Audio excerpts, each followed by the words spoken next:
Bonjour à tous, je suis Yael Ifra. Bienvenue sur mon podcast qui décrypte le monde de la consommation en Israël. À mon arrivée en Israël, il y a 8 ans, j'ai été très surprise du manque d'information et de transparence pour tout ce qui touche aux droits des consommateurs et à l'injustice économique et sociale. En 75 ans, Israël est devenu une des économies les plus performantes du monde, mais n'a pas été capable de faire profiter équitablement ses citoyens de cette prospérité. Et le coût de la vie y bat tous les records. Les inégalités se creusent dans l'indifférence. En tant qu'experte en économie, mon premier rôle est de décrypter les produits, les prix, les monopoles, en toute indépendance et liberté de parole. J'essaye, à ma petite échelle, de permettre aux citoyens et citoyennes d'être plus éclairés, car je crois profondément que le savoir, c'est le pouvoir. Retrouvez-moi dans ce podcast une fois par mois pour un décryptage bienveillant, informé et impartial des produits du quotidien, des petites et grandes arnaques et du monde de la conso.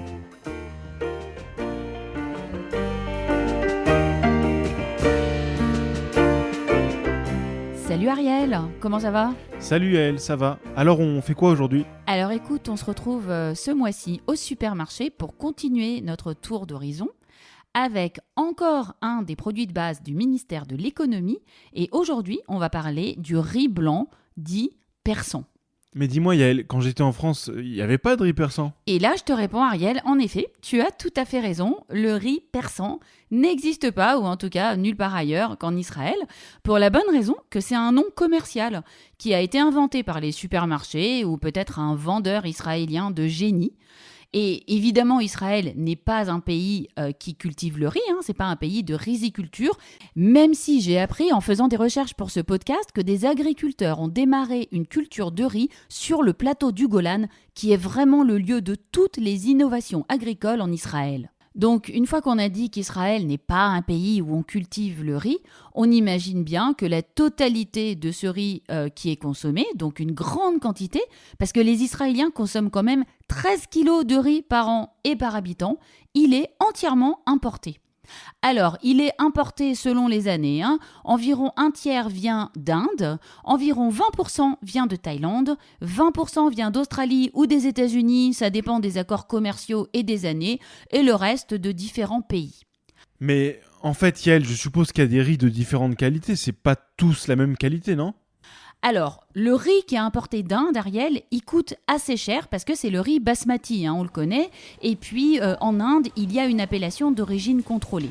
Ce riz-là, il coûte à peu près 1,20$ à l'importation. Mais les autres riz, ils coûtent beaucoup moins cher. J'ai fait pas mal de recherches, ça a été assez compliqué, mais en étudiant le cours du riz mondial et puis les chiffres des importateurs, j'ai pu évaluer que ce riz, qui est donc le riz persan que nous mangeons et qui est dans le panier, il est environ à 80 cents d'euros le kilo de riz importé. Ça fait donc à peu près 3 shekels. Donc on va parler du prix supermarché, mais tu te rends quand même bien compte que entre le prix auquel les importateurs achètent, donc selon les cours mondiaux, ça monte, ça descend, et le prix auquel il est vendu, il y a quand même une sacrée culbute. Alors la marge nette des différentes marques de riz en Israël et la marge des supermarchés, je ne l'ai pas trouvée, mais je peux te dire qu'en reconstituant à peu près ce qui se passe sur ce produit, il y a une marge qui est assez conséquente. Et j'insiste une fois de plus, ce riz n'est pas transformé.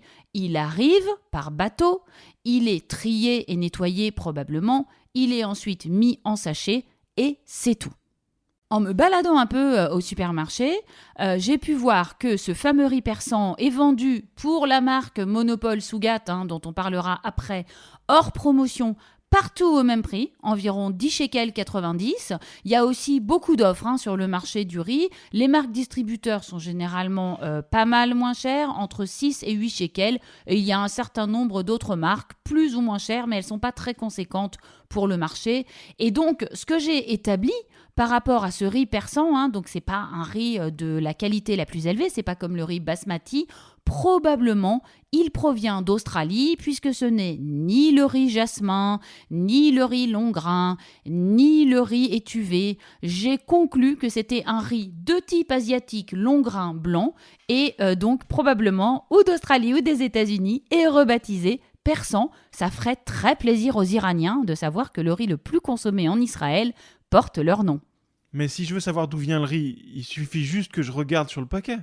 Eh ben non, c'est ça la ruse. D'habitude, en Israël, il suffit de regarder le nom du producteur et de savoir d'où vient le produit. Mais ici, le riz est importé par des importateurs. Il n'est pas importé par ceux qui nous le vendent. Parfois, les gros supermarchés comme Rami Lévy vont avoir leur propre société d'importation qui va être une filiale. Mais le simple fait, selon la loi, de trier et d'empaqueter le riz suffit pour indiquer sur l'emballage qu'il est fabriqué en Israël. Du coup, c'est difficile de savoir. Tu sais, c'est un peu comme pour l'huile d'olive, dont on nous dit qu'elle est faite en Israël, il y a le petit chapeau sur la bouteille, et en fait, pas du tout. Cette huile, elle vient d'Espagne ou elle vient d'Union européenne, on ne sait même pas très bien d'où. Le simple fait de l'embouteiller en Israël suffit pour changer, entre guillemets, la carte d'identité du producteur. Donc, par exemple, pour un riz comme le riz basmati, qui est une appellation d'origine contrôlée, pour lequel l'Inde s'est battue pendant des années pour certifier que son riz, qu'à chaque fois qu'un riz est nommé basmati, il vient d'Inde, pour les autres riz, c'est moins sûr. Le riz jasmin, généralement, il vient de Thaïlande ou du Vietnam, mais pas toujours. Mais en tout cas, ce riz persan, qui n'existe pas, peut venir de n'importe où. Bon alors c'est qui le leader sur le marché du riz en Israël ? Alors, si on prend le riz le plus vendu en Israël, c'est évidemment la marque Sougat. Quand on se balade au supermarché pour aller acheter du riz et qu'on va au rayon riz, on peut dire que c'est pas vraiment un rayon riz, c'est plutôt un rayon Sougat. Ils occupent vraiment 80% du rayon.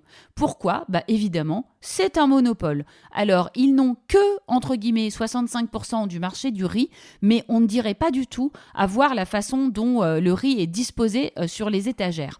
En regardant un peu sur les sites internet de supermarchés français, j'ai trouvé un riz long grain, origine asiatique, qui doit être à peu près l'équivalent de notre riz persan, vendu 1,45 €, ce qui fait à peine un peu plus que 5 shekels 50. On est quand même très en dessous des prix de Sougat et des marques distributeurs. Donc on peut dire que ce monopole de Sougat, on le paye, puisque de toute façon, les autres marques se sont mises juste un petit peu en dessous, à 10, 15 ou 20%. Elles pourraient vendre nettement moins cher, mais comme le monopole tire les prix vers le haut, du coup, le niveau des prix est plutôt élevé. Mais Yael, au fait, c'est quoi l'origine de cette société Sougat ? Alors, je me suis un peu intéressée à cette société Sougat.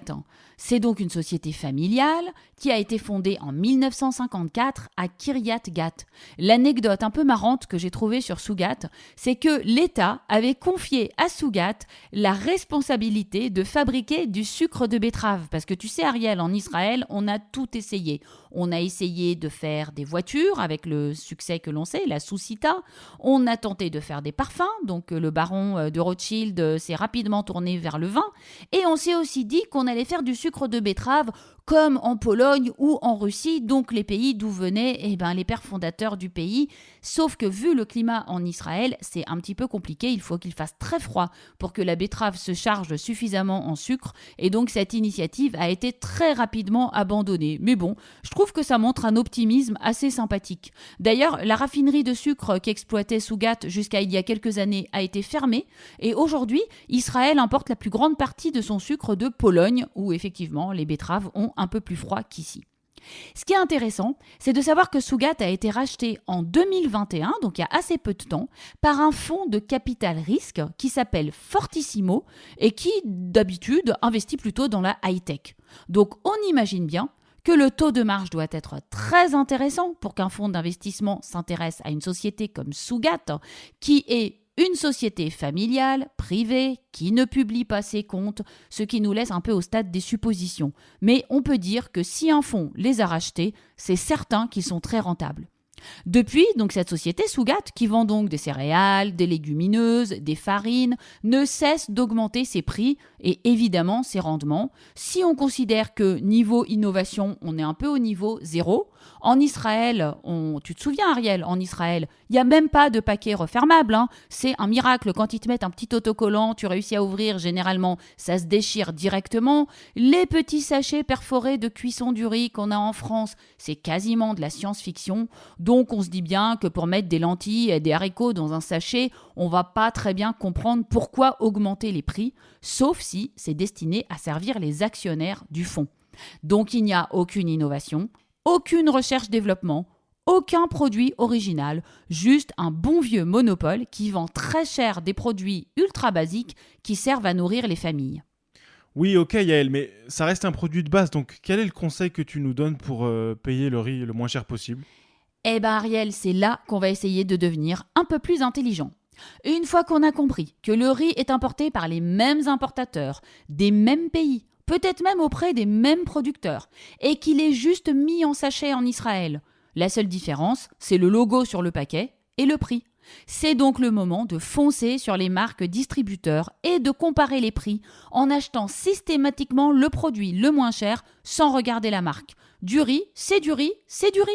Quand il y a une promo, on peut stocker, ça se garde très longtemps et on zigzague en fonction du porte-monnaie et de notre intérêt.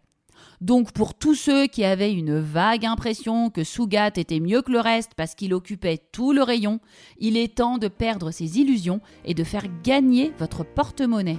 Ici, l'infidélité est la clé. Merci Yael pour tous ces conseils que j'essaierai d'appliquer à la lettre et on se voit le mois prochain. Merci beaucoup Ariel. On se retrouve le mois prochain pour décrypter ensemble un nouveau produit.